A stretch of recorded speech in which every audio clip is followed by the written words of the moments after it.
안녕하세요. 머니베이킹입니다. 이번 시간에는 베이커리 셰프의 창업 성공 확률에 대한 말씀을 드려보겠습니다.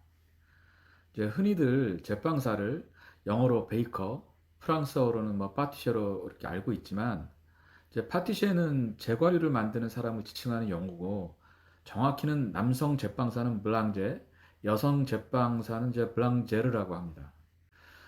그러나 우리나라 제빵 문화는 제과 제빵이 결합되어 있는 형태이니 일반적으로 이제 파티셰라고 불러도 무방할 듯 하고요.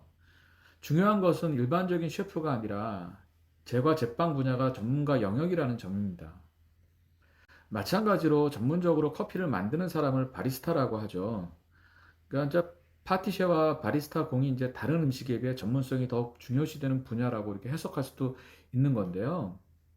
따라서 파티셔나 바리스타의 경우 베이커리 카페 창업 시 빵의 퀄리티, 커피의 퀄리티 등 이제 자신의 경력 중심으로 접근하려고 하는 게 일반적입니다. 그러나 아무리 경력이 많은 각 분야의 전문가라고 하더라도 자신만의 차별화되거나 이제 경쟁 매장과는 다른 특별한 메뉴를 만드는 건 사실 현실적으로 쉽지가 않고요. 설령 새로운 메뉴를 개발했다고 하더라도 고객에게 인식되어 매장의 주 메뉴가 되기까지는 상당한 시간과 또 리스크가 있는 게 현실입니다. 그런데 대부분의 이제 경험 있는 파티셔나 바리스타의 경우 자신의 기술을 과신해서 창업한 후에 많은 어려움을 겪게 되는 것을 자주 목격할 수가 있는데요. 소위 이제 전문가 함정이라는 것에 빠지는 겁니다. 자신이 그 분야에서 제일 잘 알고 있다는 이제 우월감이 전체를 보지 못하고 지엽적인 것에 매달리다 보니까 유연성이 부족하게 된다는 점이죠.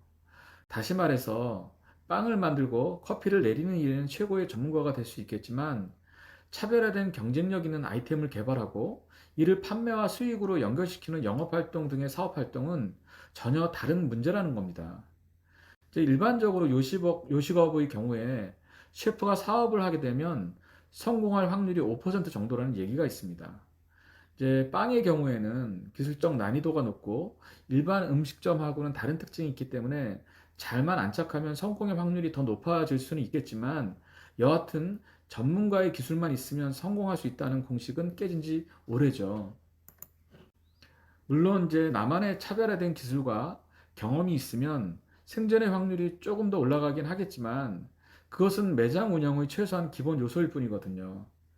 사업은 기술, 사람, 자금, 상황 등의 여러 요소가 복합적으로 작용을 해서 만들어지는 것인데 기술만 가지고 사업을 한다는 것은 전체적인 것을 조망하지 못해서 좋은 결과를 내기가 어렵다고 볼 수 있습니다. 이제 장기로 치면 차포떼고 고수와 장기 시합을 하는 셈인 거죠. 이제 사람과 자금의 영역은 별도의 영역이라고 이렇게 놔두더라도요.